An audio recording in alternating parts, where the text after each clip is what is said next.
اسلام سے پہلے کے حالات دیکھیں نا عورتوں کے بارے میں، تو حیثیت کیا تھی کہ وہ مردوں کی خواہشات پورا کرنے کے لیے کھلونا تھی۔ عورتیں دن رات مردوں کی خدمت کرتی، محنت مزدوری بھی عورتیں کرتی، اور جو کچھ کماتی وہ مردوں کو دے دیا کرتی، مگر وہ ظالم مرد ان عورتوں پر کچھ بھی خرچ نہ کیا کرتے، عورتوں کو جانوروں کی طرح مارتے پیٹتے تھے، ذرا ذرا سی بات پر عورتوں کے کان، آنکھ اور ناک کاٹ دیا کرتے تھے، عورتوں کو دردناک سزائیں دے کر قتل کر دیا کرتے۔ باپ کے مرنے کے بعد جس طرح اس کے لڑکے جائیداد کے مالک ہو جاتے تھے، اس طرح اپنے باپ کی بیوی یعنی اپنی ماں کے بھی مالک ہو جاتے تھے، معاذ اللہ اپنی ماں کو لونڈی بنا کر رکھتے تھے۔ اللہ اکبر۔ عورتوں کو ان کے ماں باپ، بھائی بہن، شوہر کی میراث میں کوئی حصہ، عورتیں کسی چیز کی مالک نہیں ہوتی تھی۔ عرب کے بعض قبیلوں میں تو یہ ظالمانہ دستور تھا کہ بیوہ ہو جانے کے بعد گھٹ گھٹ کر مر جاتی، جو زندہ رہ جاتی تو 1 سال بعد ان کے دامن میں اونٹ کی مینگنیاں ڈالی جاتی اور ان کو فورس کیا جاتا کہ کسی جانور کے بدن سے اپنے بدن کو رگڑیں، پھر اسی گندی حالت میں پورے شہر کا چکر لگایا جاتا تھا اور گویا یہ اعلان ہوتا تھا کہ اس عورت کی اب عدت ختم ہو گئی ہے۔ اللہ اکبر۔ ایسی ایسی رسمیں تھیں، ایسے رواج تھے، عورتیں بلبلاتی، روتی، تڑپتی، مگر ان عورتوں کے زخموں پر کوئی مرہم رکھنے والا نہیں تھا، کوئی فریاد سننے والا نہیں تھا۔ اللہ اکبر۔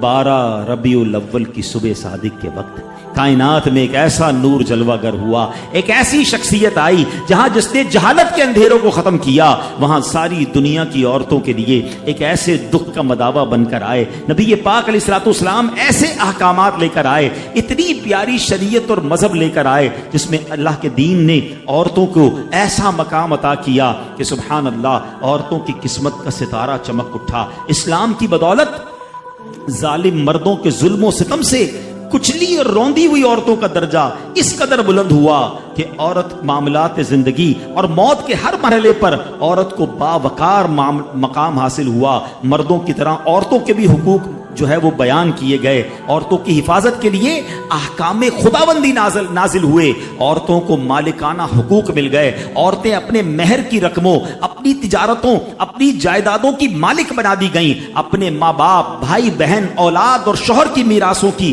وارث قرار دی گئیں۔ الغرض وہ عورتیں جو مردوں کی جوتیوں سے بھی زیادہ ذلیل و خوار تھیں، انتہائی مجبور و لاچار تھیں، وہ مردوں کے دلوں کا سکون اور ان کی گھروں کی ملکہ بن گئیں۔ چنانچہ قرآن مجید صاف لفظوں میں خواتین کے، عورتوں کے حقوق بیان کرتے ہوئے ارشاد فرماتا ہے، بسم اللہ الرحمن الرحیم، خلق لکم من انفسکم ازواجا لتسکنوا الیہا وجعل بینکم مودۃ ورحمہ۔